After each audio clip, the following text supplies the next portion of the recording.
Good evening, Mayor and Council. It is now 7 o'clock, and we are live.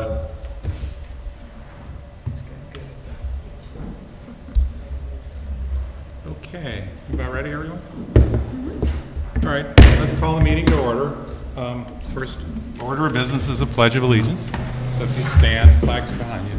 I pledge allegiance to the flag of the United States of America and to the republic for which it stands, one nation, under God, indivisible, with liberty and justice for all.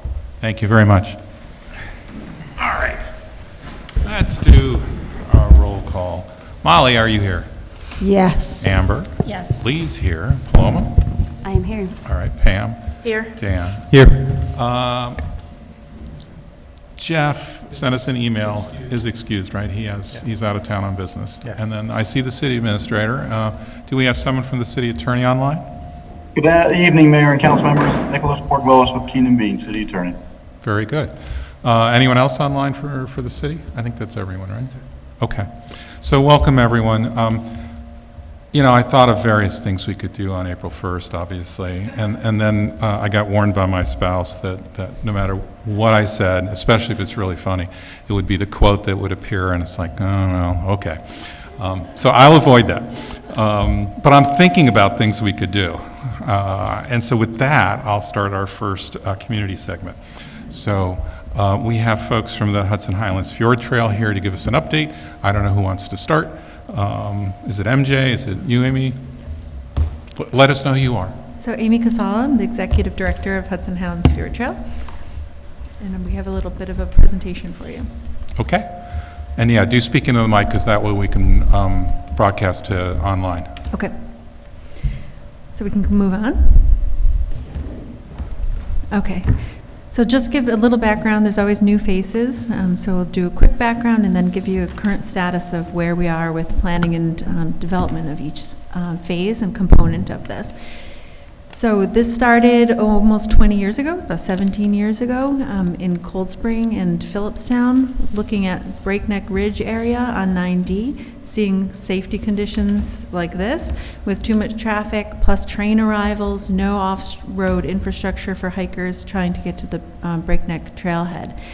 It grew as a coalition, next, to really think about this whole corridor and how the corridor can connect these different spaces and places.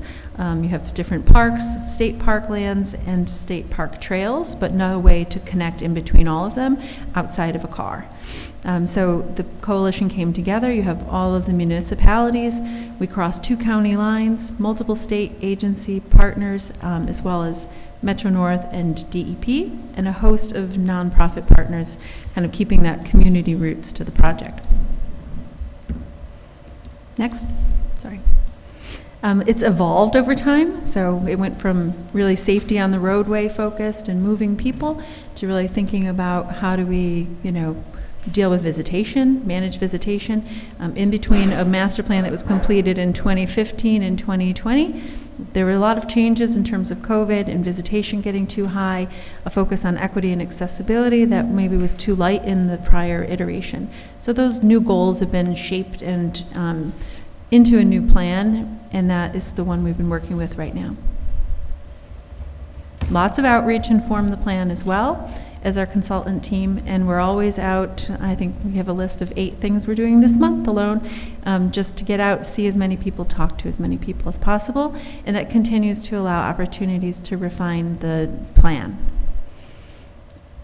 This is the current vision. It's shared use path that's ADA compliant, connecting from Long Dock Park in Beacon to Dockside Park in Cold Spring, and that connects both municipalities to the Hudson Highlands State Park Preserve in between. But there crosses 4 ecological zones, and our landscape architect, Scape, has been working on how to express that in terms of interactions people can have with the landscape, as well as the materials palette. So that's from the south, the river's edge, where you're really in between the railroad tracks and the river, reconnecting people to the river in that space. The Highlands, which is the Breakneck Connector Zone, with the hiking opportunities and the rugged mountain terrain. Then you go into the forest and have that quiet experience, and then the marsh, which picks up at the Fishkill Creek Causeway and Dennings Point. The whole project, obviously close to the river, has been designed for sea level rise, so we're using the high projections, and everything would be built to be resilient for 2100 projections. So this just shows you we have multiple steps in the process. We've master plans. We're currently wrapping up our environmental review that's going to become a public review draft soon, and advancing some design development. But this is to show you that it's a slow process. There's steps in the process, and, next slide, opportunities for input in the design. So for master plan, obviously we had lots of input. Environmental review, we're heading into a public hearing, but in the design development process itself, we continue to, in those earlier phases particularly, have more ideas, show people early concept designs, and refine them based on the input we receive. Next, yeah. So this is a big project. It's 7.5 miles. So we would be looking to implement it in 3 general phases, starting in the middle, because that's where the critical safety issues are, and then heading south and north. And while that's 2 and 3, in time, because 2 takes so long to build, we'd actually be doing 3 at the same time. So they do kind of align to be done by about 2031. So we are starting construction on phase 1. At Breakneck, and they'll share the components of that and what to expect to see down in that corridor. So this is really aimed at improving those conditions at Breakneck for people arriving on the train and the hikers who just are parking. But it also helps restore this area. It's a highly disturbed railroad industrial corridor, lots of invasives, poor soil health, poor drainage. So we'll be working on restoring that part of the landscape as it's transformed into this park and trail space. This is the site plan for the Breakneck Connector and Bridge. This is the piece that's advancing to construction currently. You may have noticed some clearing of trees. That's for utility relocation work that has begun. But the whole will add 2 new train stations. Right now they're yellow staircases on the side of the train tracks, so those will become 40-foot platforms. The fencing has already gone in. We have the trail that goes through the whole, parking off-street and formalized on-street, some gathering areas, restrooms, and we've already reworked the trailhead. And then the bridge over the tracks, which will help provide access to DEP for their facility. So we'll just take a visual walk of what that would look like from the renderings when complete. We're heading from the north to the south. So this is coming from the train platform. Now you're at the northbound platform to the left there. You see it's all re-landscaped with native vegetation, the ADA compliant path, parking, bike parking, and if you turn to the right, you would see this when you're deboarding the train, bathrooms in front of you in 2 little buildings. Those would be sort of shared bathroom spaces, composting toilets. And then if you turned again to the right, you'd be at this scramble bank where you can gather. If you're deboarded the train, sometimes 400 people are coming off. This gives them space to gather and not be in the middle of the road in terms of the trail. And they can gather, put their backpacks on, or start walking. Further south, and then you're approaching Breakneck Ridge and the bridge. And once you pass the bridge, if you were to look back, you'll see that it's a repeating arch, pre-weathered steel undercarriage with a glulam wood deck. So it should be very natural feeling and quiet. What work we have completed includes... So back up one. What? Can you back up to that Yep. part? So the escalator's going in about here? On the next slide. On the next slide, okay. The April Fool's It was escalator. an April Fool's post today. So the staircase has been put in an upper overlook. This is complete. So not an escalator, it's just stone. And it Okay. goes up to upper overlook. So that's dealing with erosion issues on the trailhead from overuse. We formalized paths, closed others to keep people out of habitat areas, put in a steward station with solar charging facilities for emergency responders. So that's already been put in, and then also stabilized some erosion on the early part of the Breakneck Ascent Trail. So that's what that looks like today with the stone stairs, and that's the steward station with solar. So construction underway. So our work is in the yellow. That's the utility relocation that's being done by Central Hudson. But you'll notice some trees. They'll get back in there to do some utility relocation. When they drop off, DOT is going to start making some improvements to the tunnel in the project area. So those would be wrapped up by October, and then Breakneck Connector being constructed by Fjord, and the bridge being constructed by OPRHP would pick up in earnest in November. So that'll just mean some periodic, in the near term, periodic trail closures, and maybe some lane shifts when they're working on the tunnel. But really, the more work and more trail closure begins in November.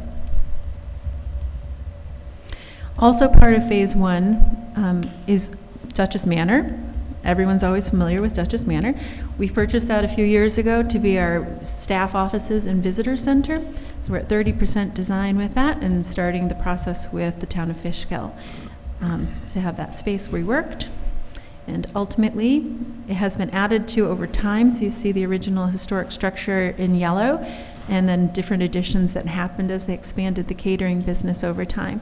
So we'll actually be restoring it back to the original structure, and the family's been great and provided us with lots of historic photos so we can really see what it looked like before the additions. We're also working on, because that's actually not that large of a facility, and we do need some just utility areas for our field crews with bays of gravel, etc. We've had this conversation with the city to put a maintenance facility co-located where your transfer station is, near the wastewater treatment facility. So I circled in red 2 spots we're evaluating for adding that maintenance facility. This is just being surveyed now, and then 2 site concepts are going to be developed. And what we'd like to do is bring those back to the City Council for discussion and sharing about what that really looks like. But right now, it's just an idea. We haven't even put any images on paper yet. But we will have something to share in June. Right. So that's, Amy, may I add something in? Yes. This came to the city because state parks reached out and said, you know, the Fjord Trail needs a maintenance facility. Would you consider allowing them to use an acre or more of the settlement camp, which would have required taking down an acre of trees and putting in all new infrastructure? So we weren't excited about that, and we said, well, what if we put you on the actual end of the trail on underutilized property along the transfer station? So we thought that could be mutually beneficial in that they would clean up an area that's somewhat blighted, and then that they could be located right on the trail, which means they have to build the bridge to get to Beacon. So we're going to come back to you. We're at the very earliest stages of investigations, but we hope by June or July to come back to you. And for those observing the slide on the page, between the 2 red circles is the transfer station building, right? So just to give you a sense of where that is, okay? Where you go to do your recycling. and you'll see there's not a tree in there. So the alternate that Chris mentions would have required a lot of tree clearing. So this is a much more, less impactful site, right, more sustainable. And the real benefit too is that we get to drive straight onto our trail. Parking is part of our overall program. So again, too much traffic and congestion at the Breakneck. We're going to be limiting parking in that area ultimately, but this lot would be located just north of Breakneck. That provides off-street parking for the supply we're taking off the road, essentially. And then Bannerman's Castle Overlook Trail. So as we head north towards Dutchess Manor from the Breakneck site, we're just doing half of that right now, but connecting up to where there's a little loop-de-loop at the top of the map. It's just this natural rock outcrop that looks up and right across from Bannerman's Island. So we would be putting in that trail, and that might help some of the neighbors there who have people often walking down their driveways wanting to find a view of the castle. Next. And then that's part of the parking lot I showed earlier is part of a larger system of parking lots that we would have, and then a shuttle that we would run between those parking lots. So it's go train station to train station and stop at the different parking areas in between.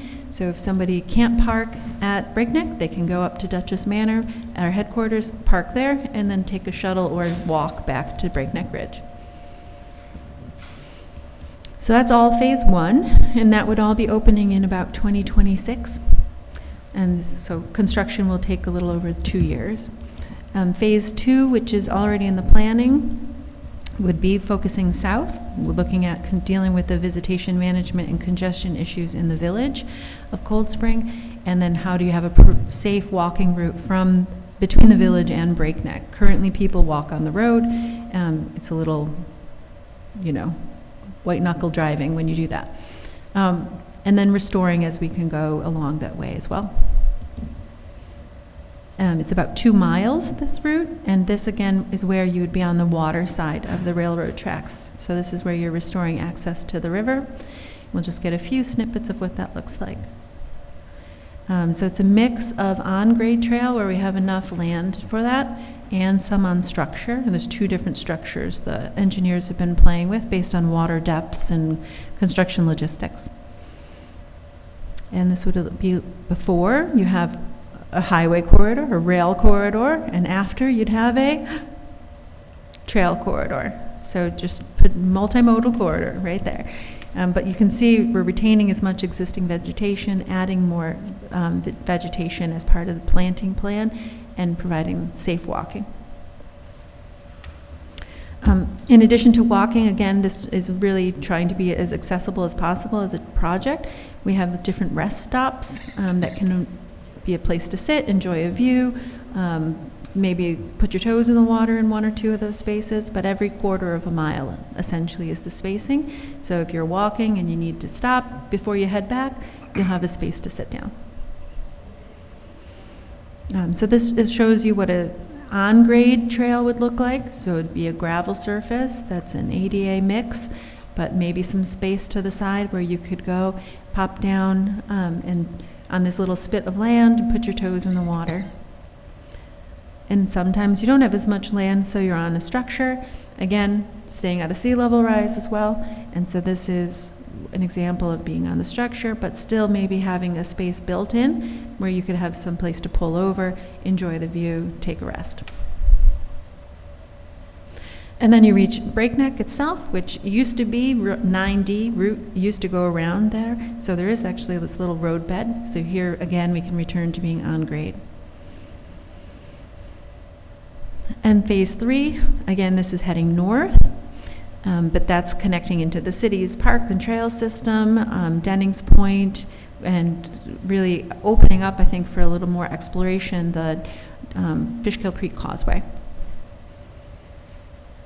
So to get there, you're going through the woods. This is just a typical image of what through the woods would look like. It's essentially looks like a carriage road.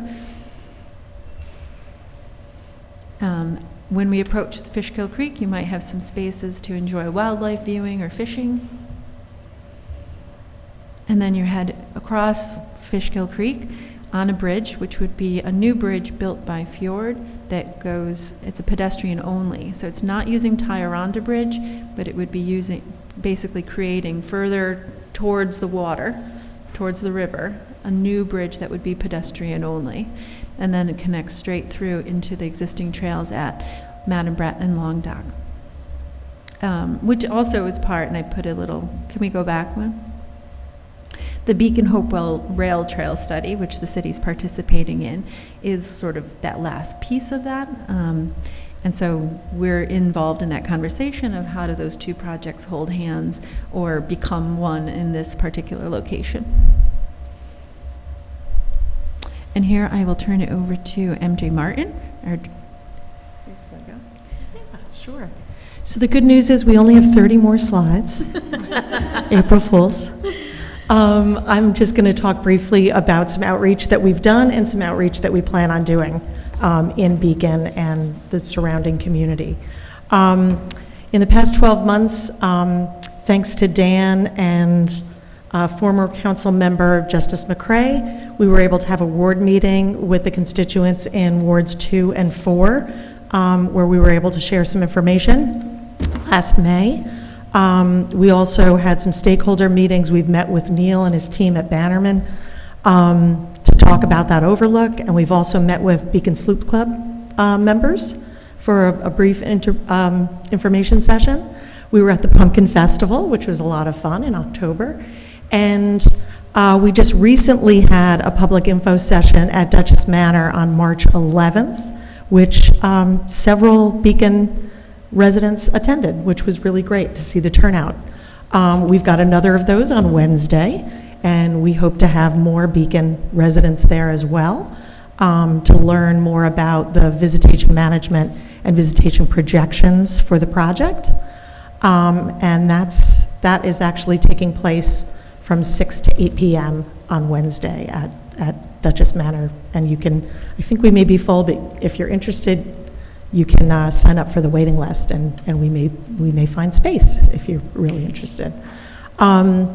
We are planning on a chat that is Beacon resident focused at Howland Library on May 25th at 11 a.m. We'll be there to answer questions. And then we're also looking into tabling at the Beacon Farmers Market. That date I'll have soon, hopefully. But you may recognize my colleague, Rebecca Ramirez, who has been up and down Main Street talking to business owners and residents about our other opportunities to engage and listening to comments and thoughts and concerns. Of course, kind of the big culminating event is the GEIS public hearing, which we think is going to happen June or July. New York State Parks is scheduling that, so as soon as we have that information, we'll put it on our website. Next slide. And just wanted to go over a couple other ways that you can get involved if you're interested. One is we have a monthly Sunday afternoon chat at Hubbard Lodge from 2 to 4 p.m. every month. So if you go on our website, there's always an opportunity to talk to us, ask questions, learn more about the project, the things that really are interesting to you or of concern to you. We would also love folks to become volunteers. They can contact Rebecca about that if you're interested in lending a hand and being involved. We've got some invasive species remediation that we'll be doing starting this season. We'd love for you to sign up for our monthly newsletter, and you can follow us on social media. Thank you very much for your attention, and we're happy to answer questions.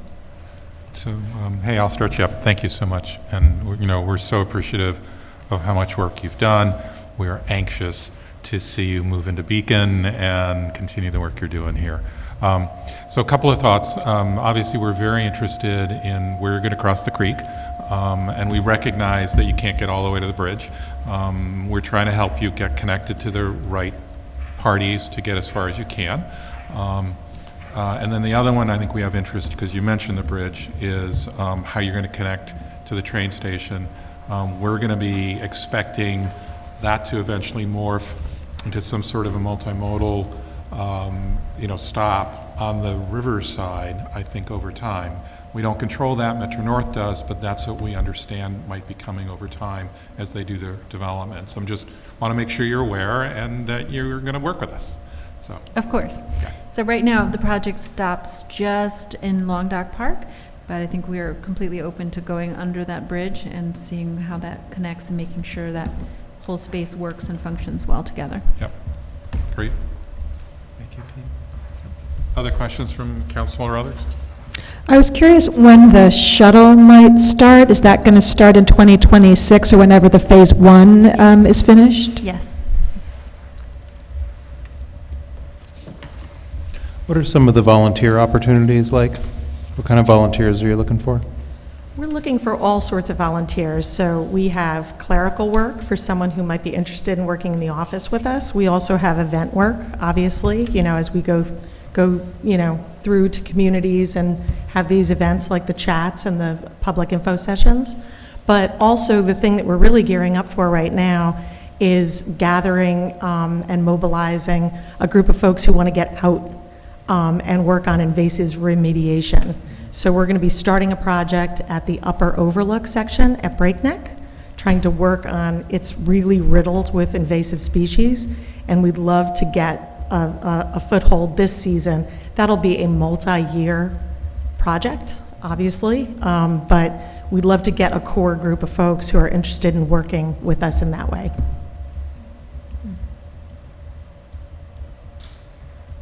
I think I asked you this question last time you were here, but could you say a little bit more about your partnership with the Lenape Center and any other Indigenous perspectives you're including in the planning?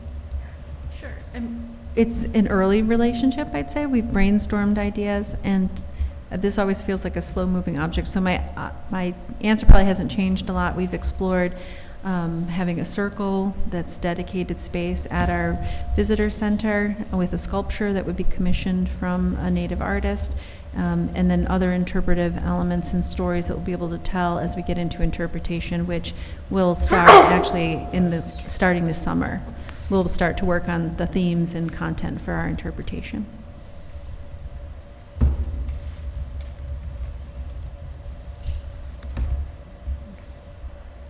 Could you also speak a little bit more about your flood plan? I know that this is explicitly a part of your design, but we're very aware that our Cold Spring and Beacon train stations flood a couple times a year. So the sea level rise is very present here. And if you could just add a little more detail about how you're addressing that in the planning. So in the Beacon area, if I may, some of that structure, when it's on the shoreline trail, because there's always a balance to be struck with allowing upland water to move, and obviously there's a lot of upland water by Breakneck that wants to get to the river. And so you don't want to impede that flow, but other places, including, I think, what you'll see at the Beacon waterfront, because that is scheduled to be inundated, what we'd have to do is berm up a little bit to keep the trail out of that water. And then think about the planting plan that goes in there, because as salinity hits the roots, did anyone just hear the story about Stumpy in DC, that tree being killed by the salinity? So the salinity comes in, that starts to compromise the health of the vegetation, so you'd have to be revegetating over time with species that are ready to be wet and to deal with a little salt. So it's sort of a slow adaptation, but then also lifting when we get to this part of the project. Does that answer? Okay, thank you. All right? Everybody good? Mm-hmm. We're excited. And you don't have to put in the escalator or anything else. Just get here soon, and we're excited. So. See, now if that's the headline that's on the paper. I know it's, yes, but it'll be about you, not me. Thank you all very much. Yes, our pleasure. Thank you for being here. Okay. The next one is me. So I'm going to do a State of the City. And let's see if there's a set of slides that come with it, and I assume they'll appear momentarily. So let me start up. Last year, I delivered my first State of the City, reviewing our progress during my first 3 years as mayor.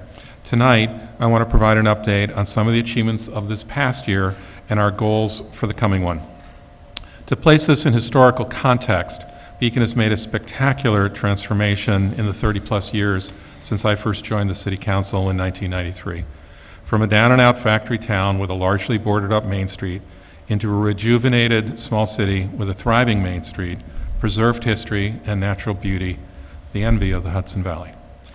That transformation did not happen by miracle or accident, but rather through rethinking the city's direction, thoughtful zoning, and other changes documented in our comprehensive plan, and then decades of gradual change led by those who love and serve this city.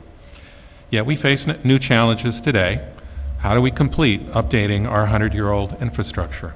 How do we thoughtfully manage growth and development? How do we continue to improve our quality of life? How do we do our part to ease a national housing shortage and support everyone in our community? How do we finance all this while not overburdening taxpayers?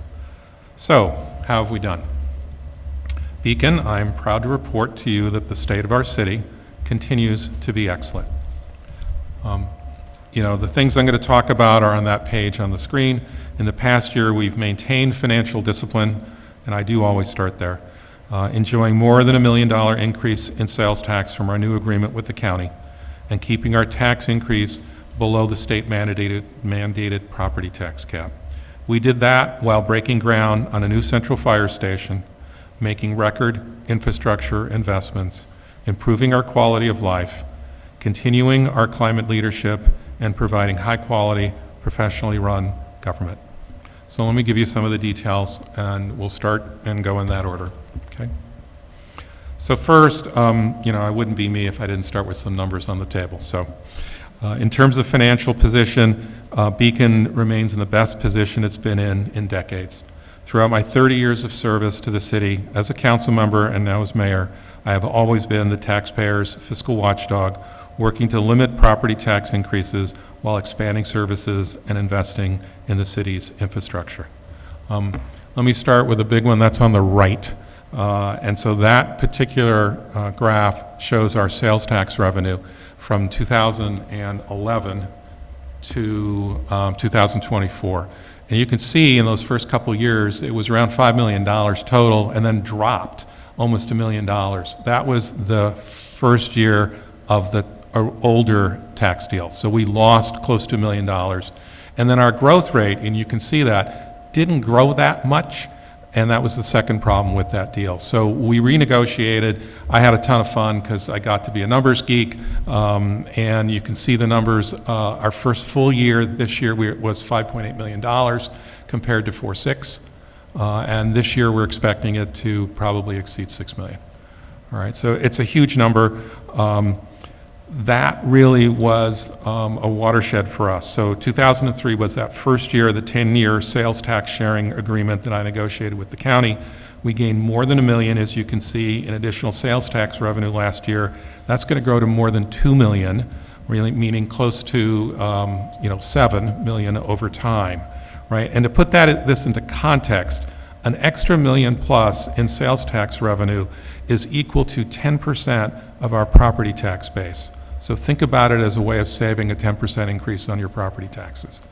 And we can put that money to use without raising our property taxes further. So it's a huge component. It's actually the component that allowed me to go forward with the firehouse, because the piece I had to put in place was the financing. So that's been a huge win for us. Other things, it also allows us, well, it's not just that, but we have lower property tax rates, and that's the number that you're charged per $1,000 of assessed value on your property. That's the chart on the left on the bottom. And what you see there are two rates. The top one is the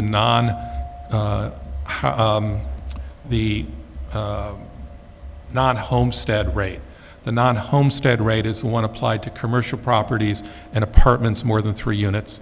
And then the lower of those two is the homestead rate, meaning the rate applied to homeowners 1, 2, and 3 family. So we have 2 rates in Beacon. What you can see going from 2011 to 2024 is it's turned south as we've continued to appreciate in value. We're now down to our lowest homestead rate of $5.9 per $1,000 of assessed valuation since 2010. Right? And that number will continue to decline.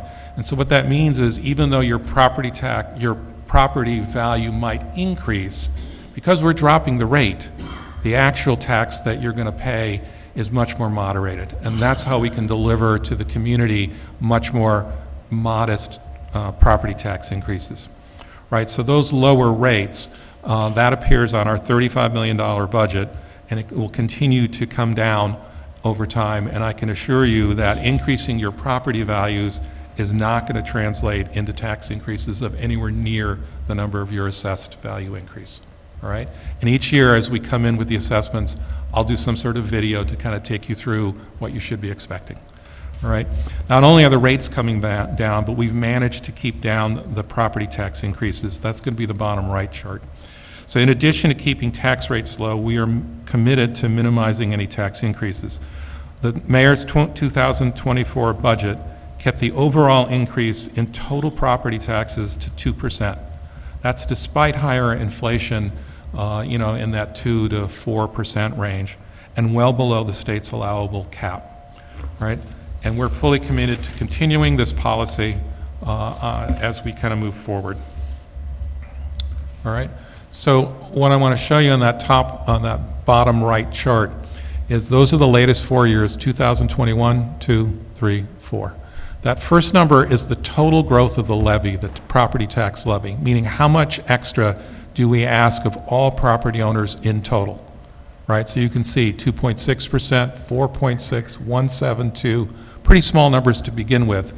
CPI inflation is on the bottom, so you can do your own comparisons, but we stay below inflation, which takes work, right? Because we still see the same inflation everyone else does. Then, of that increase, that first line, the second line is telling you how much of it is coming from new construction, all right? So remember, we have a lot of new construction coming through because we had years and years of our urban renewal land, which, you know, tore down homes, laying fallow because we weren't very popular and we didn't get a lot of construction. That new construction adds to our tax base on the order of 1.5 to almost 3 or 4%, depending on how much new construction comes in. The way to look at that is those are new property taxpayers. And so a part of our growth is being paid for by the new folks, right? And that those new construction that occurs. And the difference is the part that existing properties have to pay. That's the third line.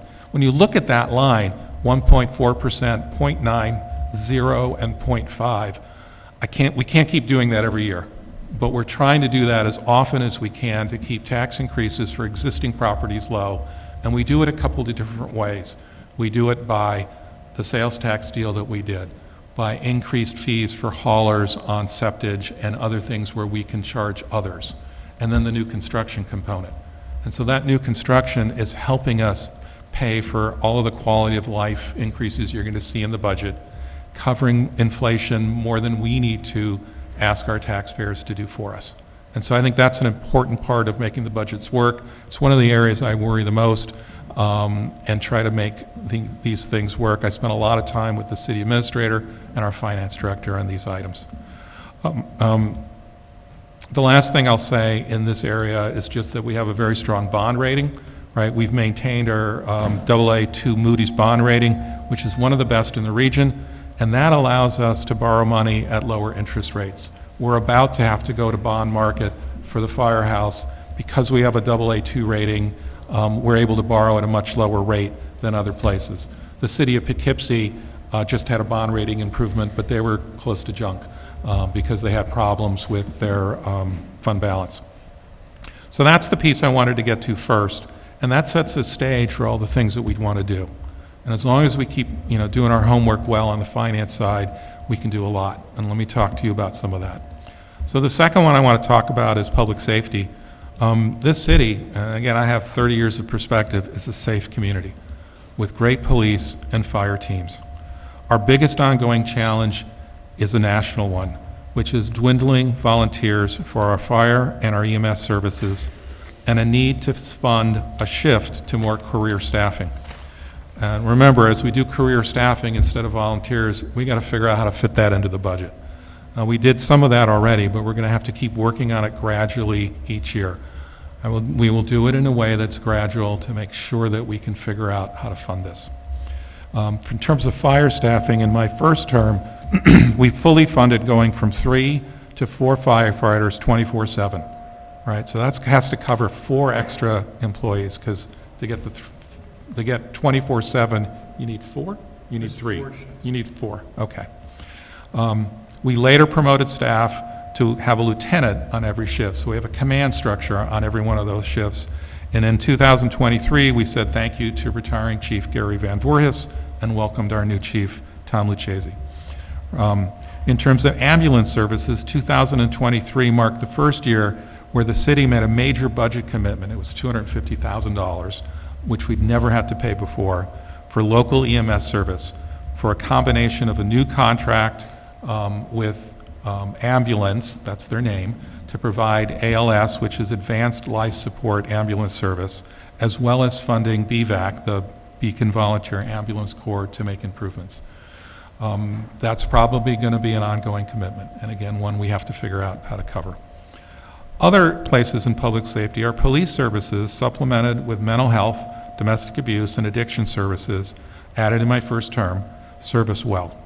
My 2024 budget added another cost-effective civilian police dispatcher, which frees up officers to be out in the community.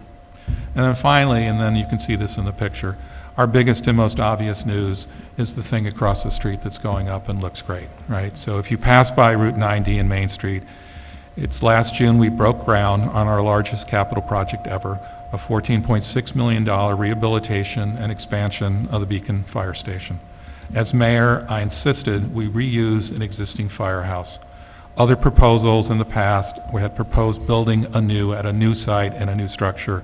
I just kept saying, nope, it's going there and it's going to be less expensive. That substantially reduced the costs and enabled investment in state-of-the-art fire safety and building efficiency, and avoided large tax increases. It is currently on schedule and on budget. I talked to the site manager today. It's looking like August. August? Yeah. And truly a pleasure to watch, especially now as the all-brick facade is being unveiled. Expect community tours in the fall. I just want to point out again, for perspective, our total property tax levy, meaning all the dollars that we collect from all our properties in Beacon, totals in the $12 to $13 million range. That's for a year. This project is $14 to $15 million. All right, so you got to figure out how you finance this. And then when you add the interest in, even at a low rate, you're talking $20 million-ish, okay? We've got it, all right? And we're going to do it in a way that puts gradual increases, and we've been basically banking some of the money each year in our fund balance, and we'll pay down a big piece. We have sales tax revenue that we think will provide a piece of it. We've been waiting for other bonding to be finished, so we have room in our budget to take that interest and payments we were doing to other bonds and apply it to these. All right, so I can assure you we've got this figured out. Okay? Next, I want to go to other infrastructure. So I think many of you have heard Chris talk about this. We've got $40 million of infrastructure work, 15 being the firehouse, but I'll talk to you about some of the rest. The city has hundreds of millions of dollars in critical infrastructure, 50-plus miles of roads and sidewalks, separate underground systems for water, sewer, and stormwater, 4 dams, 3 wells, water and wastewater treatment plants, a highway garage with heavy equipment, municipal buildings. Plus we have parks, fire, and police, but I'm going to discuss those elsewhere. Beacon's infrastructure is in the best shape it's been in a long time. Our budgets consistently prioritize long-term investment, and the city administrator maximizes non-city funding sources to avoid undue tax burden. And then some of those 40 million projects are underway, and I'm going to talk about a couple of them. The biggest one, and you've heard Chris discuss this, is rebuilding Route 52. The city began redesign work on Teller and Fishkill Avenues more than 20 years ago. This administration secured almost 100% federal and state financing. That's how you do this without raising taxes. Finished the right-of-way and other preparatory work, and is awaiting bids on the projects. The current phase, which we think will come in at $8.8 million, will rebuild the road, the sidewalks, and the curbs, plus some underground utility upgrades on Teller from Walcott, that's Washington's head, Washington's bust, to Main Street, and then on Fishkill Avenue from Main up to Memorial Park, that's Blackburn. We know we can get that far. We hope the bids are coming in this week? On the 9th. Okay, so they'll be in about a week. So we hope to begin construction there in this year, and then we will continue to seek funding to extend further up Fishkill Avenue all the way to the city border, but we're going to figure out how to raise the funds first, or at least most of the funds.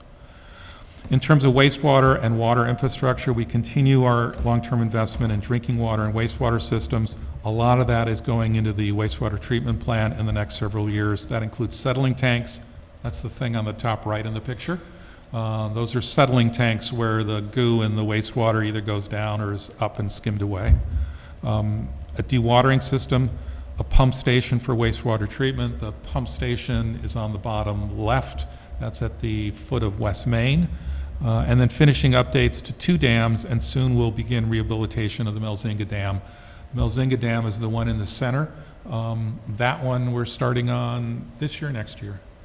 It depends on when DEC approves it. Okay, so it's coming, and we got that planning in the works. The bottom right, and the thing in orange there is the person, and that's their vest, just to give you a sense of how big it is. Those are the pipes by the old Talix site on Yeah, Fishkill Anna Ave. Lane. Yeah, so. So that's wastewater. We're also doing paving and sidewalks. We do it every year. We repaved 14 more streets in 2023. Wolcott 90, Alice, Cross, Eliza, Green, Harbor Hill, Hillside, Maddox, Robin, South Davies, University, West Church, and Willow. We added new sidewalks on South Avenue Park and elsewhere, but that was our focus. And then we did the railings as well on the Creekside Boardwalk at Madam Brett Park, right? So you've got some of the street repavings on the left. You've got one of the sidewalks. We were redoing a tree on Main Street. That's the boardwalk at Madam Brett Park at the bottom in the center. Top right is South Avenue, right? That's the sidewalk going in? Yes. Okay. And of course, we keep fixing the dummy light, right? So again, we repaired the beloved dummy light, and we're trying out new striping. That's them trying to put in the new striping and hoping to steer vehicles clear of it. I'm not holding my breath. So let's go on. Let's talk about quality of life. So in 2023, we continued to make substantial advances in our quality of life initiatives. Funded in part from new construction, as I've mentioned, we continue to implement the city's comprehensive plan, which is focusing on Main Street's long-term success, along with environmentally sustainable density in a few areas, and even a rethink of Route 52. On Main Street, the Mayor's Main Street Access Committee wrapped up its meetings. The city has been implementing quick wins. We've got a number of places with much better signage. We've put in a bunch of stop signs, pedestrian crossings. We've done some striping. We're going to be doing some striping this year on the side streets. Okay. And then the bump outs in Main Street that slow traffic. We created numerous parking spots with simple changes in 2023. And we've also started spiffing up the light poles. I think we were halfway through that. In terms of walkability, my wife found this. Beacon received a Walker's Paradise rating of 96 out of 100 from WalkScore, which compared to an average score of 48 for New York State. We are working with the county's public transit system right now on increased options on the 3 bus routes in June 2024. We think we've got an agreement with them, but we're trying to work out the details. We've got a rail trail coming. We've successfully encouraged the county to consider expanding the rail trail system with Metro North former Beacon Line, which runs from our train station along Fishkill Creek, Main Street, and Route 52, and then north to Hopewell. That connects into the Empire State Rail system all the way to Buffalo and the Canadian border. Dutchess County Planning has kicked off a feasibility study at our request late this year, and so we're expecting that to do their work this year, and we believe that's the start of an exciting decade-long project. At the same time, I formed a new mayor's committee to look at how the former car dealership section of Route 52 might evolve, and to suggest concepts such as improving the streetscape and walkability, connecting to future biking, hiking on adjacent rail trail, and building a connector road to the high school in the Camp Beacon area. In addition, in the past year, we've done park improvements, which we've been doing every single year. Those are our most popular resources. And the improvements in 2023 focused on Memorial and Green Street parks, including reopening of public restrooms, and we installed new basketball backboards and nets at South Avenue Park. In 2024, we're going to be rebuilding the We Play Tot Park at Memorial Park with a new play structure, new surface, new fencing, and site amenities. And then we'll also be renovating South Avenue Park, where we'll be resurfacing the tennis and basketball courts and putting in a new restroom. In terms of recreation programming, since I became mayor, the recreation budget has doubled to more than $1 million. The 2024 budget included a record 17% increase for recreation. That enabled the city to add a new full-time staff member and to expand after-school, summer camp, and other programs. And remember, we're doing this and staying under the tax cap.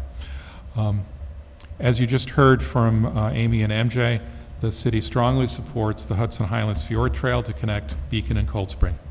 We're collaborating on a future trail maintenance facility on unused property, as you heard, at our transfer station, And we are also making progress on the mayor's concept of creating a greenway loop trail on the east side of Fishkill Creek. When, Mirabeau has broken ground on their construction, and that piece of the east side puzzle is in their site plan of their project. And then also in terms of affordable housing, Beacon is a Hudson Valley leader in effective affordable housing, with roughly 30% of our rental units already in affordable programs today. That is second only to the city of Poughkeepsie in our county. We are working with the county to redevelop the Main Street parking lot of its motor vehicle building for affordable housing. That's the one on the corner of South Elm and Main. And we recently submitted a letter of intent to New York State to become a pro-housing community. And in terms of climate leadership, I want to start by saying I remain committed to making Beacon a model of sustainability for the Hudson Valley. We have been a silver certified climate smart community since 2020, 21? 20, all right? Just to give you a sense of what that means, so we were the second one in the state to get silver status. Silver status is the highest status. There isn't a gold. That is it. There are 4 counties that have silver status, 2 villages, 2 towns, and 2 cities in all of New York State, right? The only other city is Kingston.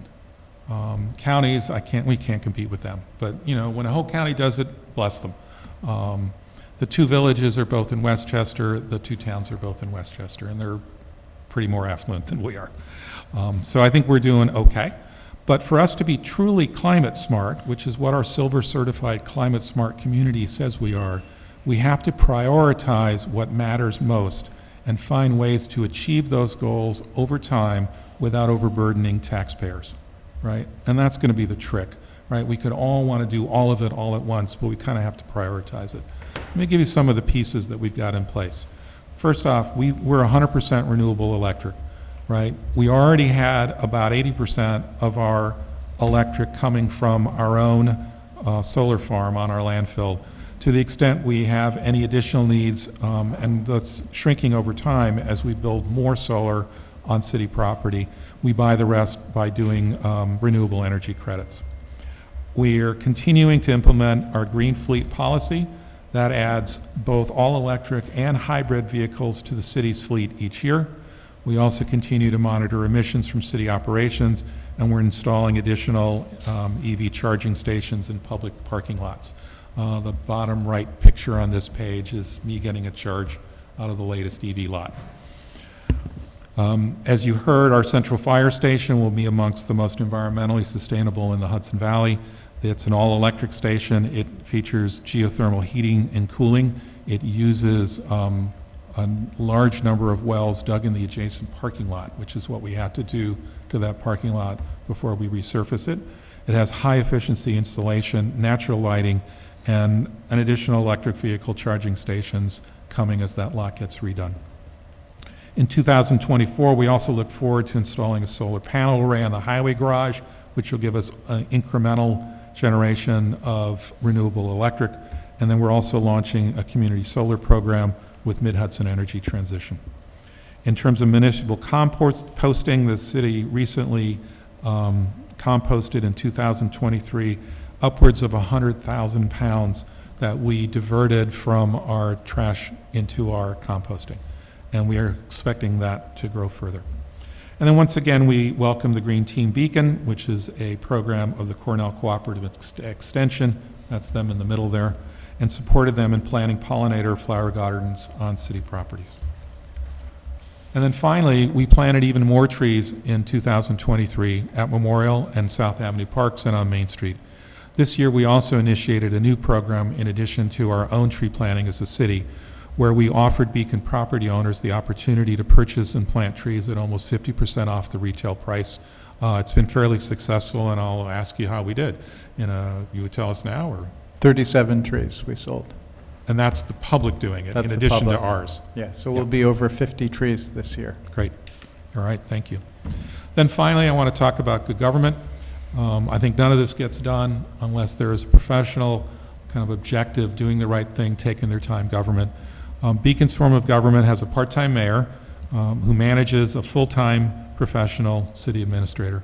I really, really believe in that form of government. It truly works. And the people who came up with this almost 40 years ago, when we redid our charter, my hats are off to them.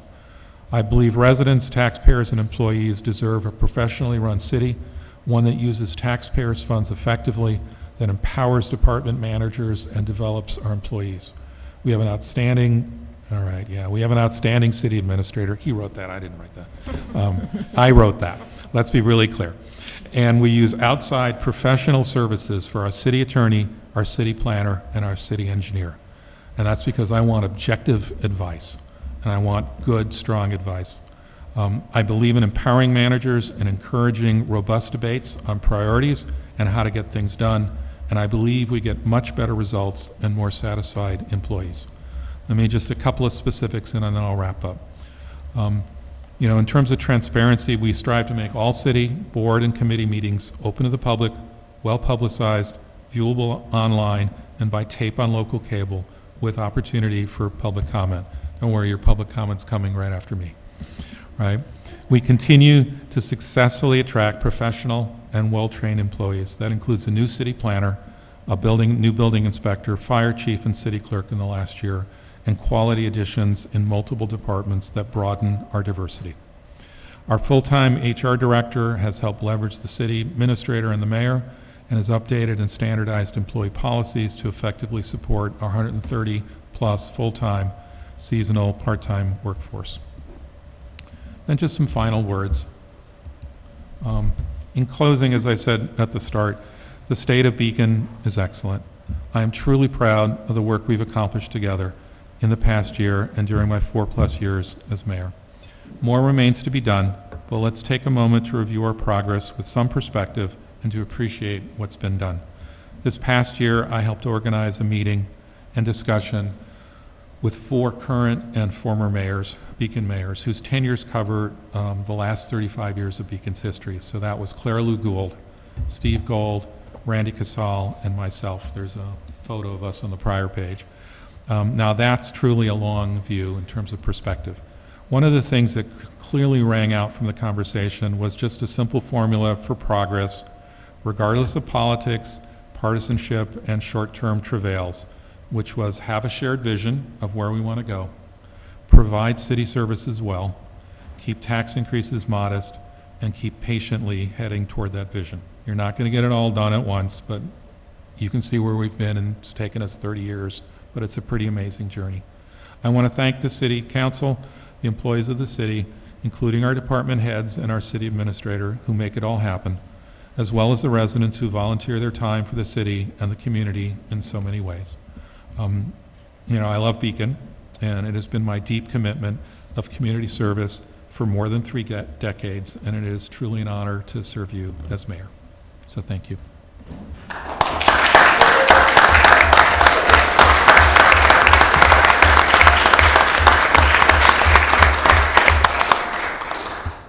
Thanks. All right, public comment. This is the first opportunity for public comment. If you've signed up, I'll call your names one at a time. Neil, you are first, so don't worry, head on up. Just remember, it's 3 minutes on any topic that you like. We don't have a public hearing today, so it can be any topic that you like. I think we do have a public Oh, we do hearing. have a public- You have a oh, public yeah, we hearing do have on a public 3-5 Henry. All right, so I didn't even read my piece of paper. There is a public hearing on Can you a do that Restore first? New York grant on 3-5 Henry Street. So if you have a comment on that, just wait for the public hearing. And then please go right ahead. It's all yours, Neil. I came here for support of I can never say it right, the Fjord Trail. I think it's an incredible project. I think it's going to link Beacon all the way down to Cold Spring, and it's going to be amazing. If you look at what they did with Walkway over the Hudson and what they did with the High Line in the city, this is going to be what they're doing now. And both Scenic Hudson and the people who are running the trail are doing an incredible job. It takes time to do something. When I first came to Beacon was in 1993. We actually were able to move here in 95. And one of the reasons we were here is to do Bannerman's Island.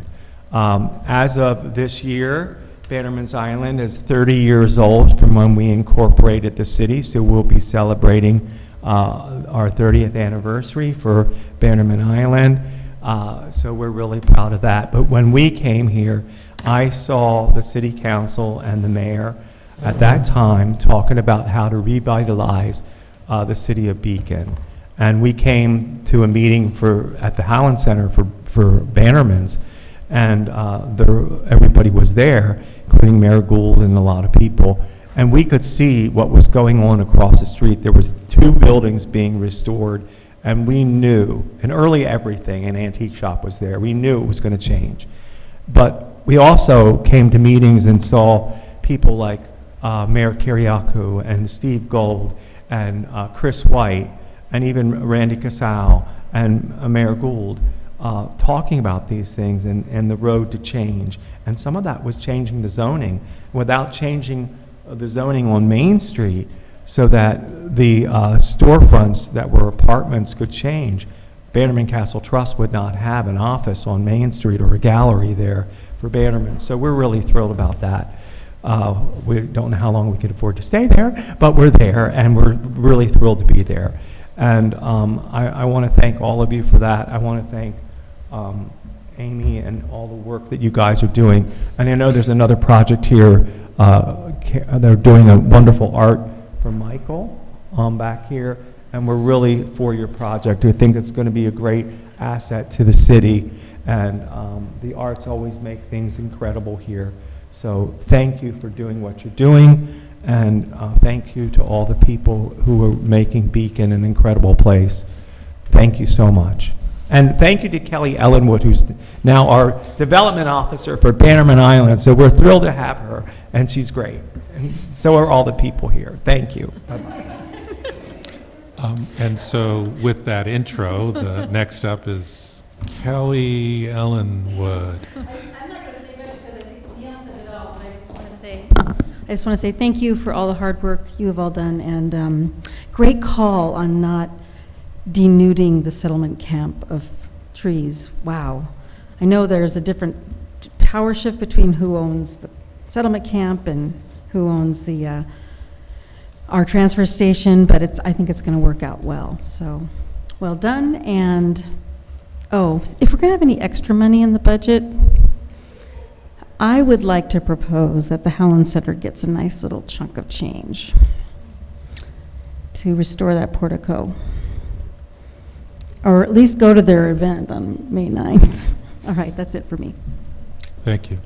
So that's it for those that have signed up. If anyone else in the physical public would like to speak, this is your opportunity. Come on up, tell us who you are. If you like, tell us where you live.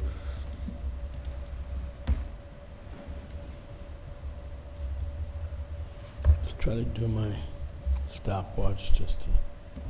Clark Edmond, 2 Wilson Street. So I'd like to address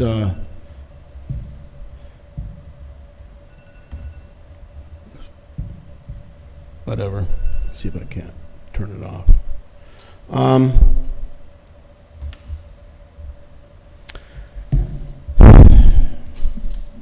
I wanted to spend some time on the proposal on the water tank. I found that the information was woefully inaccurate in terms of the short form. I thought that there were some deficiencies that were actually incorrect, to which I can lay claim to, prefer not to, but may be my only choice. But I'd like to go back to the presentation by the mayor. I learned a long time ago that it is much harder to blame the system that creates the political problems in America. It's the systems and not the people.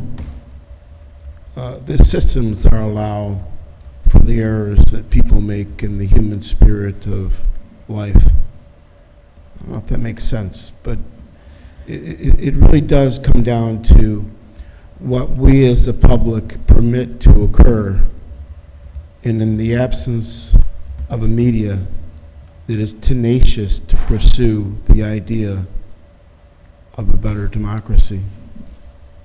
And so it's, my woe in Beacon is rooted in the collapse of introspective thought among the leadership as to what's really going on and how accurate the messages are conveyed and to which extent they're challenged. And so I'll close to say that it's a good representation to note that of the mayor's slides, which I'm sure will be published eventually online, lack the growth of debt and lack the projection for how the debt is to be addressed as favorably as the mayor. 15 seconds. A second one quickly would be the tax credits. And there's no doubt the gross number, he says it's going to grow to 7 million. Great, God bless the work. But your time has elapsed. How was it negotiated? And those data has never been reviewed, nor has the audited statements for the last several years. Thank you so much. Anyone else? Please let us know who you are. Come on up. Wait, it's yours, Teresa.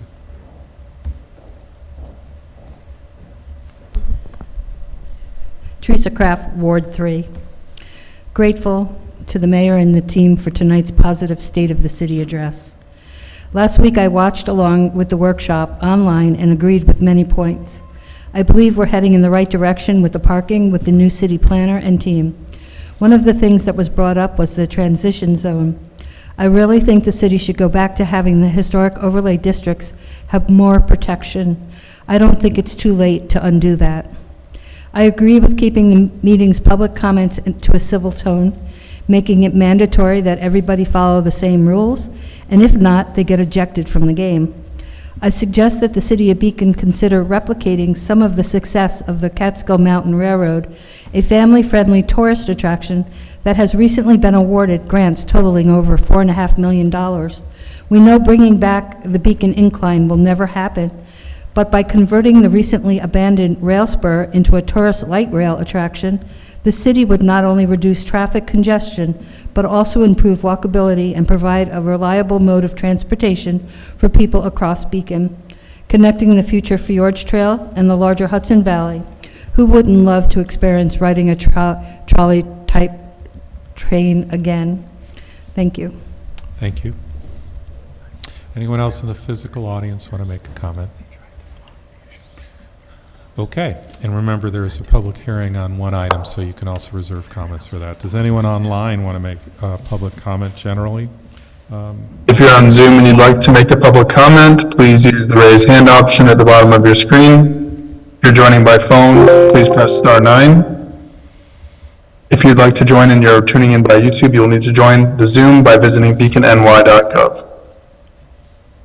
And right now we have no hands raised online. Okay. So let's do public hearing. All right, so this is a public hearing on 3 and 5 Henry Street. There's a Restore New York grant that they're looking for. I will open a public hearing by first asking Nick to provide an intro of what's up, and then also of the two people that will speak after you. Thank you, Mayor. So Nick, this is hang on one second. We just got a couple people coming in and out, so give them a minute. Understood. All right. The crowd was here for the Fjord Trail. They weren't here for the state of the city. I thought they were coming in to hear me. All right, there was one here for the state of the city, maybe two. I think you guys are fine. Go right ahead. Nick. We're just adjusting volume because the Zoom is blowing us out. Okay. Okay. And Thanks, Ben? Nick. Try it now, please. Okay, how is that, Pete? Chris, is that good? Yeah, keep going. Okay, so this is a public hearing for the city to consider whether it wishes to support the application in round 8 of the Restore New York Communities Initiative for the Garage Works Studios redevelopment project. So the New York State has been offering this program for almost a decade, and so in February, the governor announced the 8th round of a $60 million grant program called Restore New York. It's administered by the Empire State Development Committee, and the funds are distributed to the municipalities to fund projects that are rehabilitating certain areas or buildings that have been vacant and are consistently being redeveloped, consistent with the community's redevelopment plan. And so the goal of Restore New York is to help attract residents and businesses by redeveloping residential, commercial, and mixed-use properties. And the purpose of tonight's hearing is not that the city is awarding money, but rather that this will be an application the city will support and assist in advancing to New York State. And then New York State will evaluate this among many other applications that are being submitted throughout the state. And then New York State makes the determination as to whether the funds will be awarded or not to this particular application. And so the purpose for tonight is to see if the public has any comments on this particular application that the city would be, stating that it agrees would be advanced for consideration by New York State in its sole discretion. So that's an overview of the hearing and the program. And Mayor, we had a long discussion of this in workshop, but we asked Michael Braden and Sophie Henderson to come and do a very brief presentation for people that weren't at the last meeting or tuned into the last meeting. Okay. So my one question is, can these boards turned this way be seen by others or not? These are in the packet as well. That means I can see them without those boards. Yes. We weren't sure if they were going to project for that. Ben, is it possible to project the photos that were sent to us that are in the packet? There you go. Yeah, there you go. All right, now we can do it that way. And we can roll through those as you're doing your presentation. Okay, go for it. My role was to talk to everybody a little bit about the Sophie, grant could you program. use the mic, Sorry. Yeah, just talk to us. You don't have to, because it's going to be easier, just talk this way. My role was to brief everybody on the program, and but the city attorney has already done that, so I think we'll turn it over to the project. But if there are any questions from the public about the fine details of the program and why we feel that this project aligns strongly with it, we'd be very happy to answer more. Thank you. Good evening, and as the tradition says, first of the month, rabbit, rabbit. Mayor, I appreciate very much your presentation on the state of the city of Beacon, because I think you outlined in your presentation essentially the project that we're presenting and going to hopefully build and move forward on. Just to quickly describe the project itself, it's an existing building on the corner of Chestnut and Henry Street. It has a fun history. 3 brothers from Italy settled in the area, the Ninnies, and they created a development company and built this project beginning in 1940 during the war. And during that time, there was restrictions on building materials and processes of construction. So they collected materials throughout the Hudson Valley, used steel beams, brick, CMU, which was cinder block at the time, and constructed what was planned to be a 2-story building, but just didn't have the supplies to do that. The building started out as an iconic sort of Studebaker showroom and became Denali Motors, and Buick and Pontiac took over. So it had this sort of entrepreneurial, creative background to begin with, and the Studebaker is an iconic and very highly viewed design at the time and today as well. The building today, it's gone through a long history, still mostly automotive uses and garage and storage. And during that period, went through a lot of fuel oil and all the sort of toxic waste that our vehicles create. So the building today is technically not that habitable because it gives off a fairly high level of VOCs. It was, there was a spill that was cleaned up in the early 2000s, late 1990s, early 2000s, and the state signed off on that. But it's still gassing off VOCs, which have to be remediated. The roof is filled with asbestos and has to be completely removed and mitigated.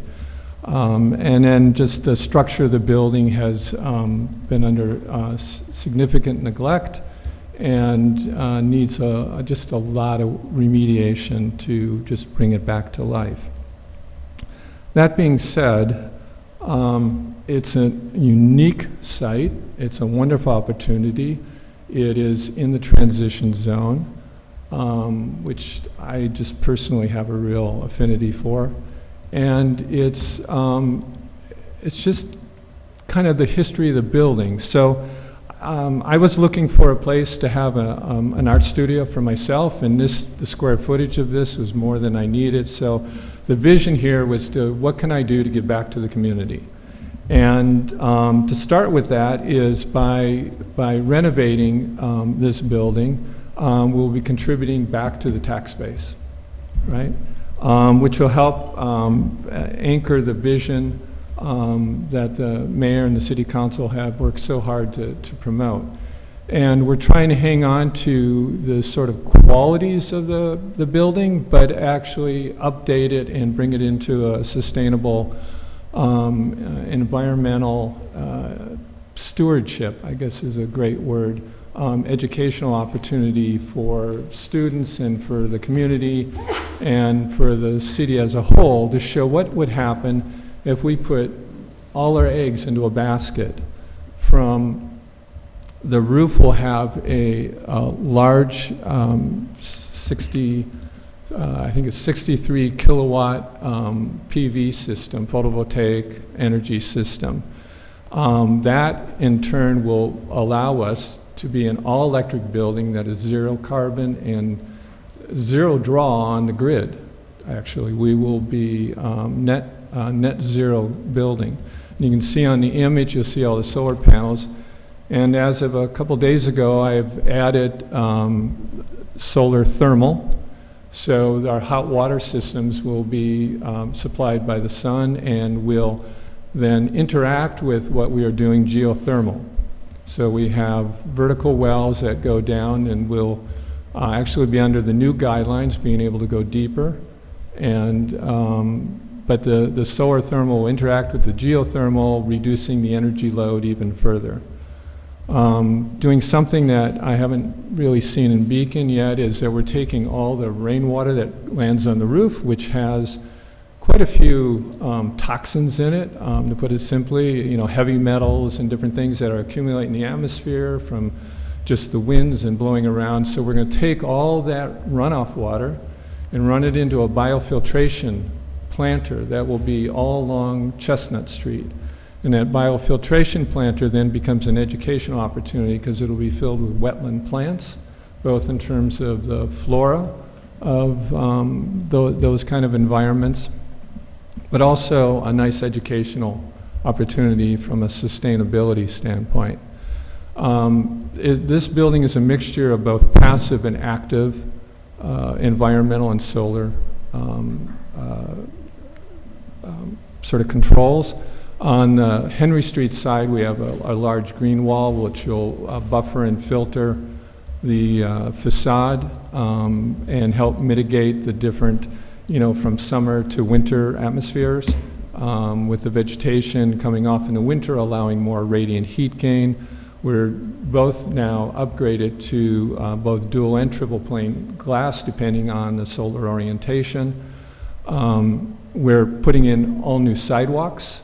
And if you've noticed the sidewalks are in rough shape, then I've not asked for any assistance from the city on doing that. We are adding 5 street trees to the project at a large caliber, not typical of developments here, but something that you can actually go by and appreciate right away. There are planters on the front. that'll be filled with really great plants. But I guess the most important part is, and it's in the transitional zone, which starts bringing those aspects of Main Street redevelopment into what is a residential community, but at a low impact scale. We're not going up with the building.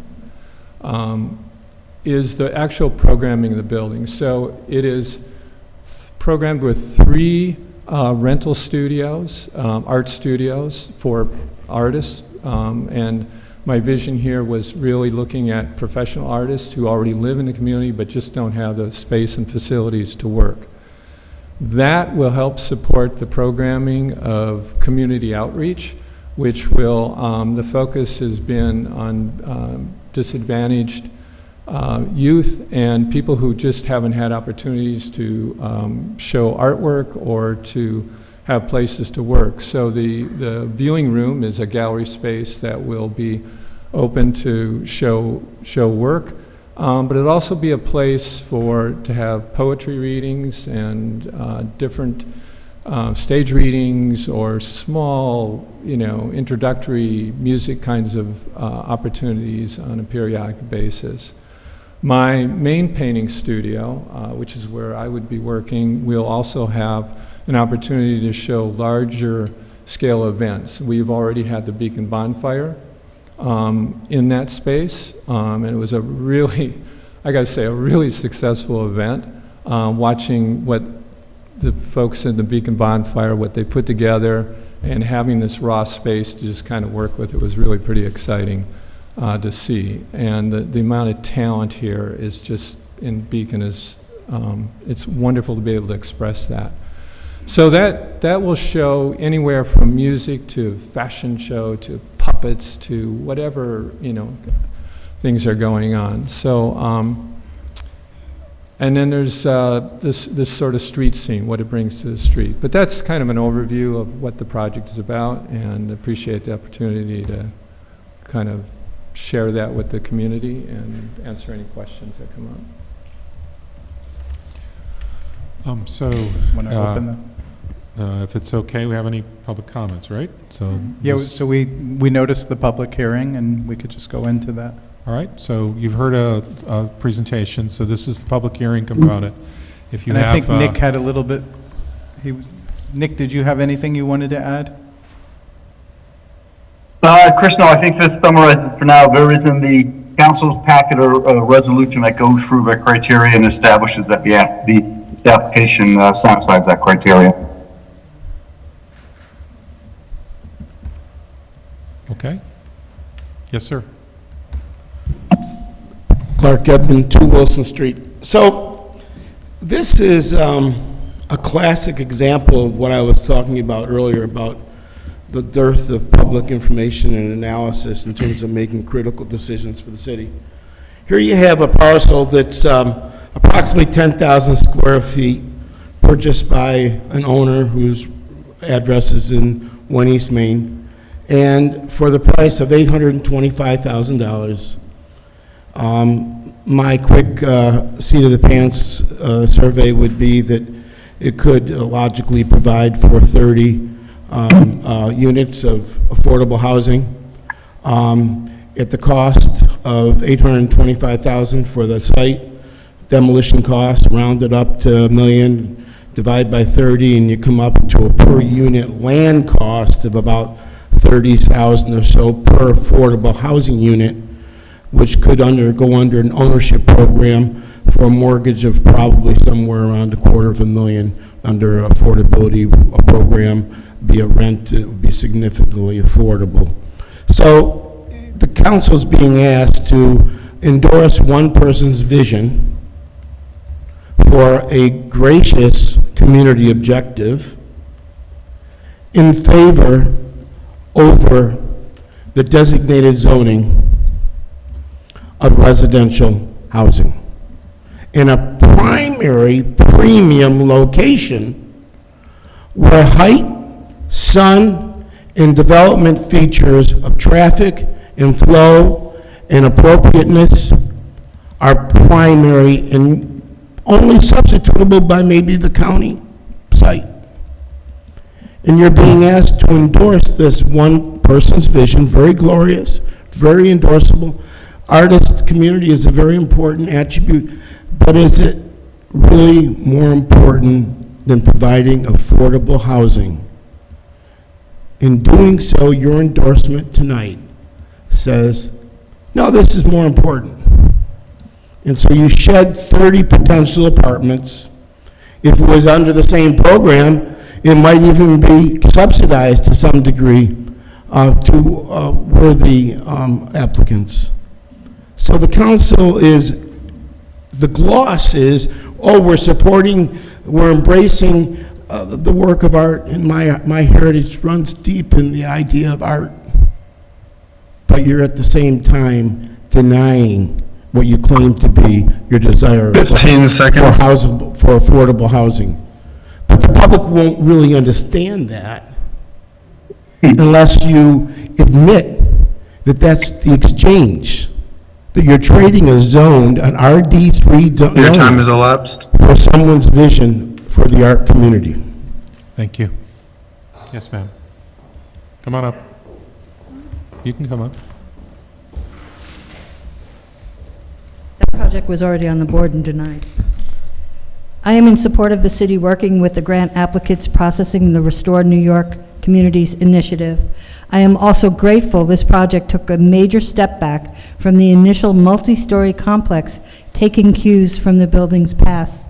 That 4-story, 3-story and a half was already proposed and denied. Thank you. Thank you very much. Anyone else? Come on up. Tell us who you are and where you live. Too bad you can't hear me. All I can say is the arts are one of the great things that have come to Beacon that is bringing Beacon back, along with a lot of things that are here. And that building is zoned residential? Okay, so what's the problem? So I think it's great for the city to support one man's dream. I think it's something that's really important, especially when it's something like this that will benefit the community. And I really support it. And boo on some people who don't. Sorry. Come on up. Come on up. Tell us who you are. Hello, I'm Kathleen Griffin. I'm not a Beacon resident, but I'm in Beacon all the time, and I moved to the Hudson Valley because of the creative opportunities that are here. The first time I came to Beacon was for an art show in 2002. I had just graduated graduate school, and there were art shows on the main street.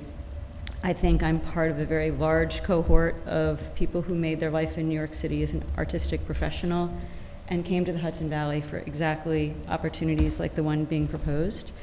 The suffragette Helen Todd once said, "Bread for all, but roses too."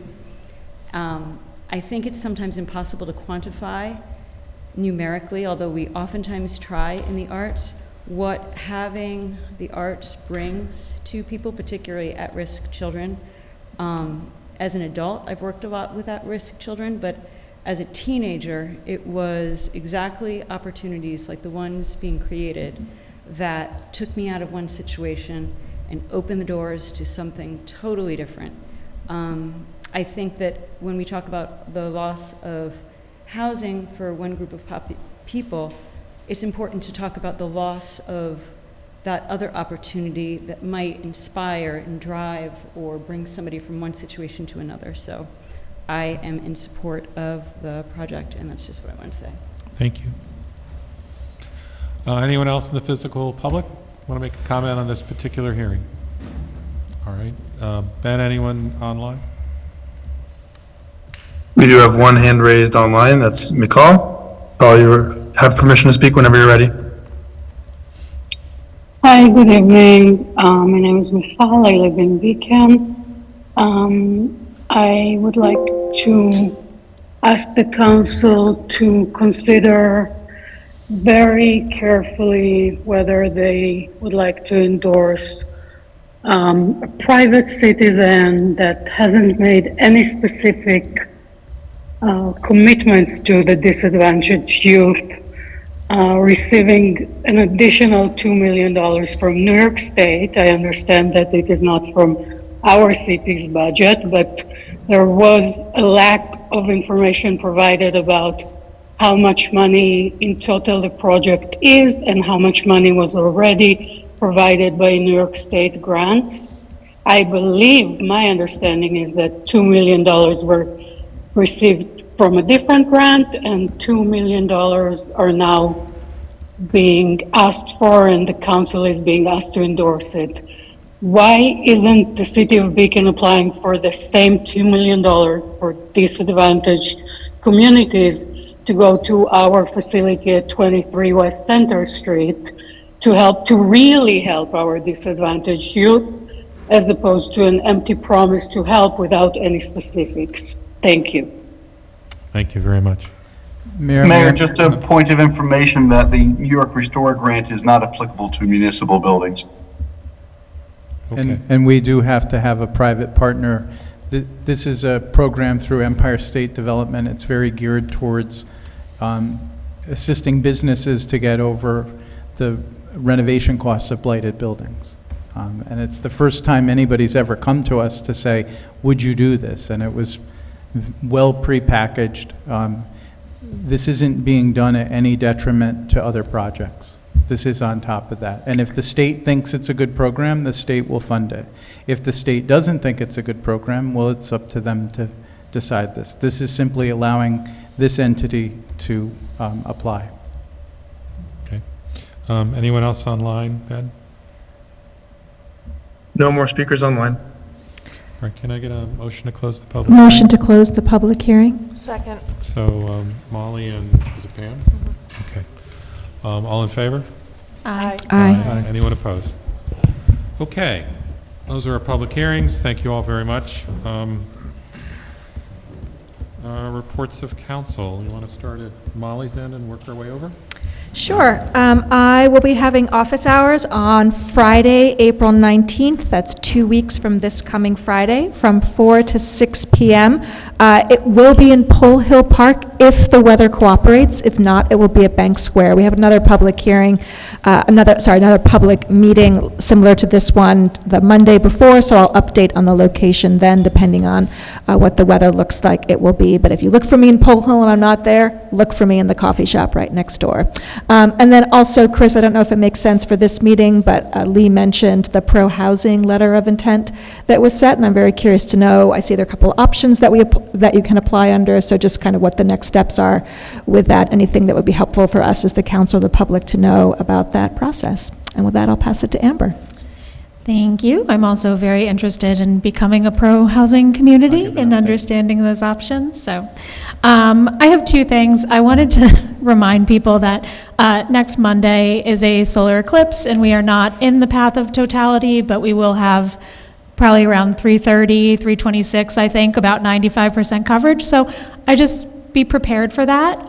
If you're driving, or maybe don't be driving at that time, or just kind of plan accordingly, that it's going to be really cool. And if you want to look at it, make sure you're wearing glasses, but also use caution and be in a safe spot to do that. The other thing I wanted to mention was I wanted to acknowledge Transgender Day of Visibility, which was yesterday. This is an annual event that has occurred every March 31st since 2009. And it is dedicated to celebrating transgender people and raising awareness of discrimination, as well as a celebration of their contributions to society. And I read a little bit about the woman who founded this. Her name is Rachel Crandall Crocker. And Rachel started this day to provide a focus on the living and to celebrate with her community. And of the founding, Rachel, who has Tourette's, says, "I have a disability, however I change the world. You don't have to be perfect. Come and change it along with me." And I just thought that was such a lovely sentiment, and such an impactful action that this person had. So just encourage kind of to take that to heart and celebrate, and maybe learn a little bit more about some of the amazing transgender people who have done great things in our world. So that's it from me. Thank you. I will just second everything that Amber and Molly said and say that my office hours, next office hours are Sunday, April 13th, from 4 to 6 p.m., also at Bank Square. Good evening. Just making my microphone come closer to me. I don't have much to report, but I did want to I wanted to thank all our first responders.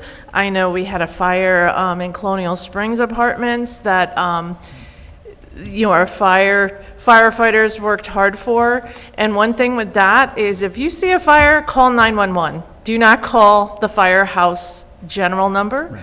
Right. This was actually reported by Newburgh, so it really is important for you to call 911 if you see a fire. Also, thank our ambulance that had gone over to Stewart to, an issue with the airplane of turbulence, and that they were at least available. I know Orange County had covered it, but that's still a stressful situation that they had to be part of this past weekend. So thank you. And I also just wanted to, fellow council member Amber Grant, we played pickleball with that our City of Beacon Rec had available since the end of February on Saturday mornings from 9 to 11 at the Salvation Army. We have one more Saturday from 9 to 11. I hope to be there, and it's for anyone 12 and up. They just asked for a $5 donation. I have learned a lot, and we've had some great groups coming out. I've already gone 3 times, so one last one, and then we'll be able to hit the outdoor pickleball courts. So if you are a pickleball player and want to find some partners, you can reach out to me, and maybe I'll be available. I do not have office hours. I'm still struggling with the office hours, but if you want to speak with me, send me an email. I'll put my, a phone number down too. Just reach out to me, and I'll more than willing try to work around a schedule. And as I look at JC, I just also wanted to thank, since our last meeting, I attended the first Fishkill Avenue rezoning committee meeting that they had, and I live in that area, so it means a lot to me. It's adjacent to my property, but I am so excited of what this committee is going to do. I just was really invigorated by our city planner and the leadership of JC and the members of that committee, so thank you. I will. Pickleball was super fun, and I will be there again on Saturday with you, Pam. So, yeah, maybe that can be office hours. They even have paddles if you don't have one. All right. In addition to learning more about the pro-housing community, I'd like to echo a request that I think came up in the last couple meetings, which is to dust off our list of potential affordable housing solutions and to look through those again, perhaps through the clear eyes of our new planner. But it would be great to start looking at making some progress on some of those other options available to us, in addition to having the discussion about parking. And then I'll just say that I have office hours always on the 3rd Sunday of every month. So this month, that means it's the 21st, and it's at Trax Coffee House at 1 East Main from 10 to 12 o'clock. Thanks. Okay. I spoke enough. I have a couple updates. The pro-housing application is being uploaded tonight by our city planner, Natalie Quinn. I believe we complied with the terms of it, but if not, we would come back and do a resolution. So I know that she was working with the deputy chief of staff today on uploading that material. So we have advanced that. Just a couple other initiatives we've done recently I wanted to give an update on. Our Welcome Center has been pretty much dormant since COVID, and the Beacon Chamber of Commerce had tried last year to resurrect it without much success. So we are creating a partnership with Dutchess County Tourism, which is going to coordinate, and we are doing a training for volunteers on Saturday, April 27th at noon. We'll be meeting over here and then doing a tour of the facility. We have a good core group of volunteers who are willing to staff that and try to resurrect the program. And we would invite anyone else to join us. We'll have more details up on our website tomorrow. We have a community solar opportunity that remains open where residents can sign up to buy part of the output of a solar farm in the Hudson Valley and receive 10% off their electricity bill. So far, we've had almost 100 households sign up. So it's been very successful. The more households that do this, we also earn points in our Climate Smart, in our clean energy program, which helps us with grants. And then I just wanted to say we just closed a pilot program for the trees that the mayor discussed, where we basically are delivering trees to people's doors for about half the price.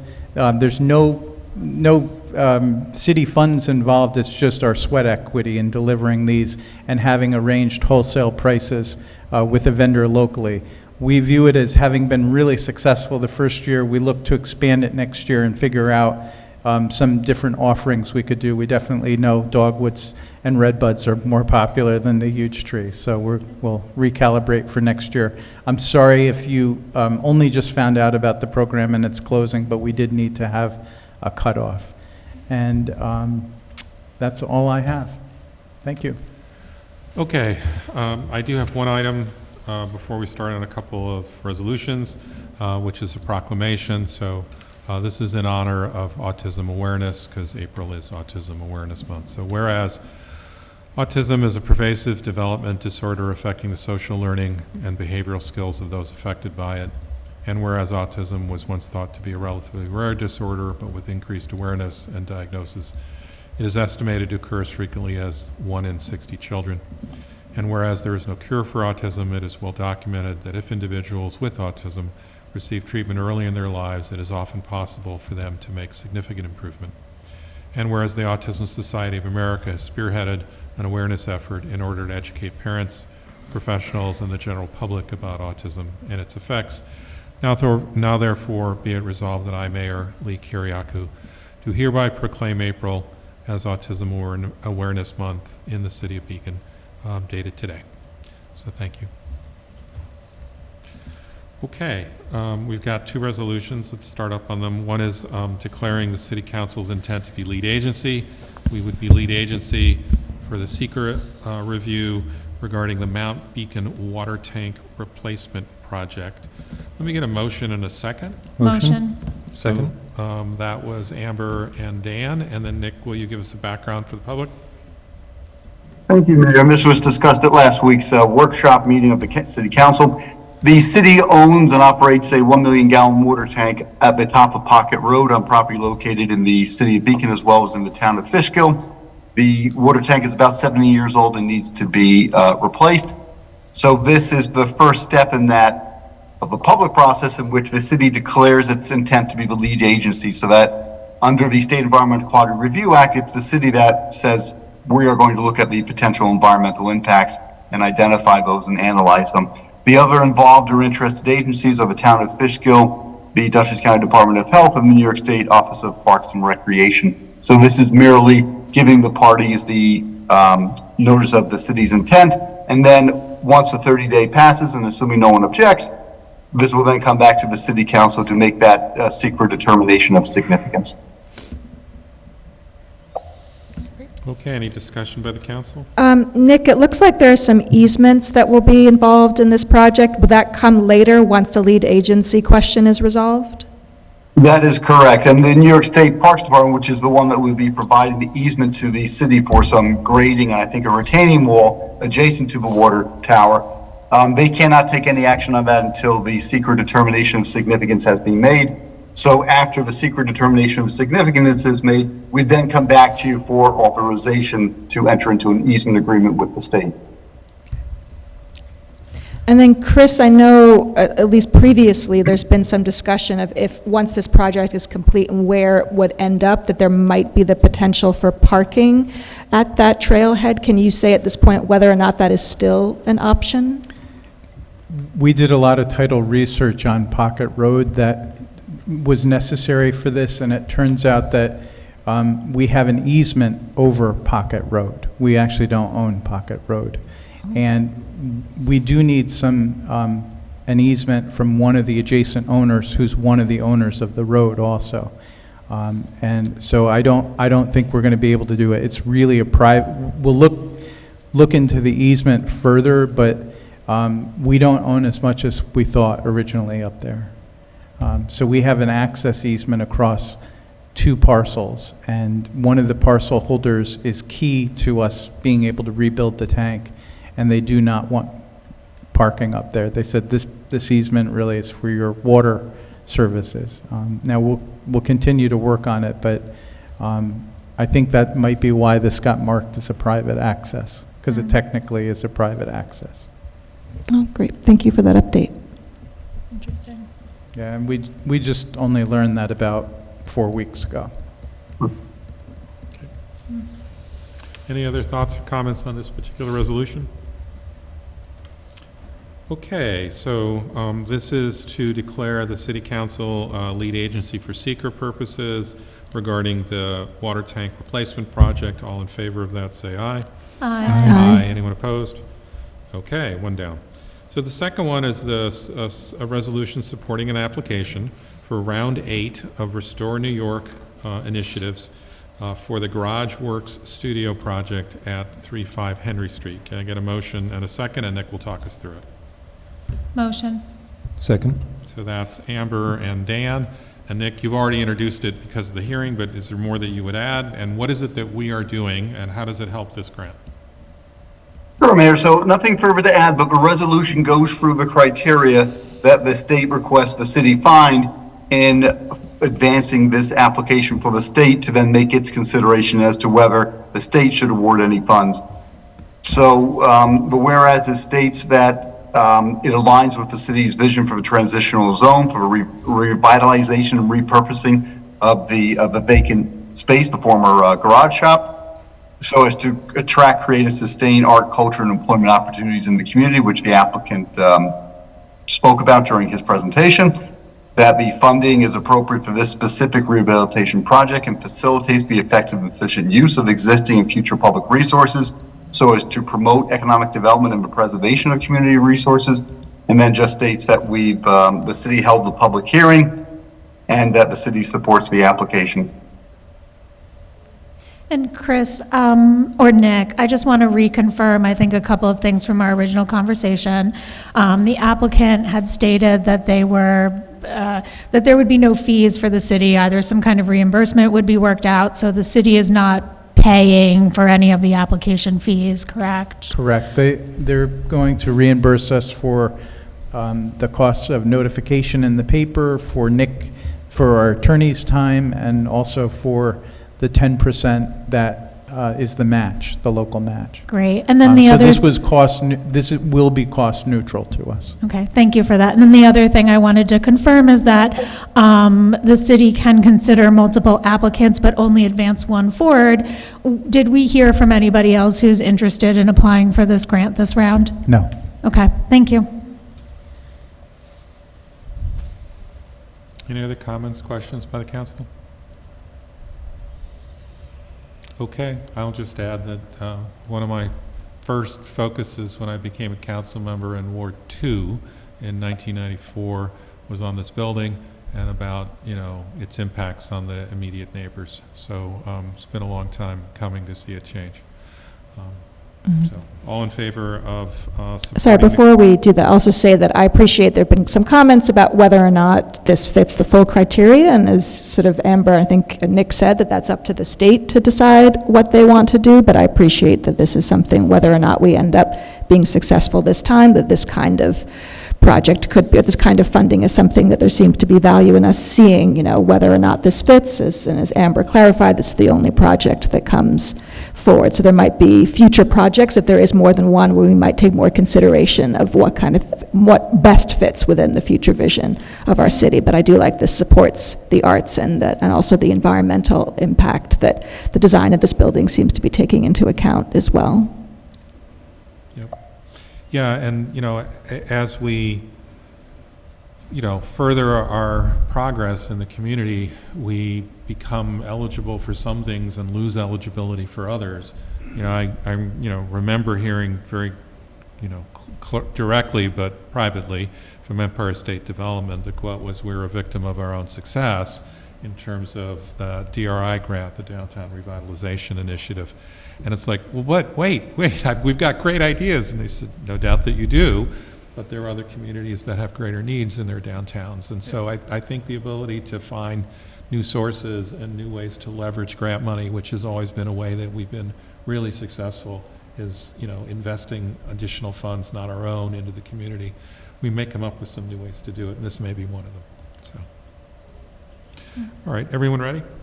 Okay, so all in favor of supporting an application by Garage Works for Restore New York Communities Initiative, say aye. Aye. Aye. Anyone opposed? Okay, so that passes. So I'm looking for a motion and a second to approve the minutes of March 18th. Motion. Second. So that was Molly and Dan. And given that it's April 1st, were there any changes, additions, or Easter eggs you discovered in that? I was disappointed that there were not. I was hoping for a We were little awfully something. tempted, Molly, but it just, I thought you might. I thought maybe that was why there was a slight delay, and then we added. but you should public have seen the comment. agenda Nick put together for tonight that I had to dial back. All right, so we have a motion and a second to move them, to approve the minutes of March 18th. All in favor? Aye. Anyone opposed? All right, I got to announce the next meeting is next Monday. That will be the second Monday of the month. That will be a workshop meeting. I would like to note to the council, this is a 5-Monday month, and so ordinarily the fourth Monday, the 22nd, would be our Monday off, and that we would have a workshop on the 29th prior to the first formal meeting of the month in May. I just want to note that I will be remote in California on the 29th because Greek Easter is May 5th, the following Sunday, and I'm also hearing that our deputy mayor may be in hiding as a result. Well, not as a result, but may also not be available. Would the council consider possibly using the 22nd, that fourth week, instead of our 5th as a workshop week? And I'll just ask you to consider it. Nick, we don't have to do anything sooner than our workshop, do we? No, correct. You have sufficient time to renotice for that. All right, so I'll just ask you, take a look at your calendars, and, if it's a possibility, I think we get a better attendance if we use that fourth Monday instead of the 5th. Okay. All right, so just take a look. And that's all I got on that. So this brings us to our second opportunity for public comments. For those of you who didn't take advantage of the first, anyone in the physical audience like to speak? And then, Ben, anyone in the remote audience would like to speak who did not speak previously? No hands raised on Zoom. I'm looking for a motion to adjourn. Motion. Second. Amber and Dan, are you going to make a record of this? Yeah, you guys Am I got the them new all John tonight. Rembert? All in favor? Aye. Aye. Anyone opposed? Thank you very much, everyone. Thank you, Nick. Good night. Thank you. Good night. Okay. Record.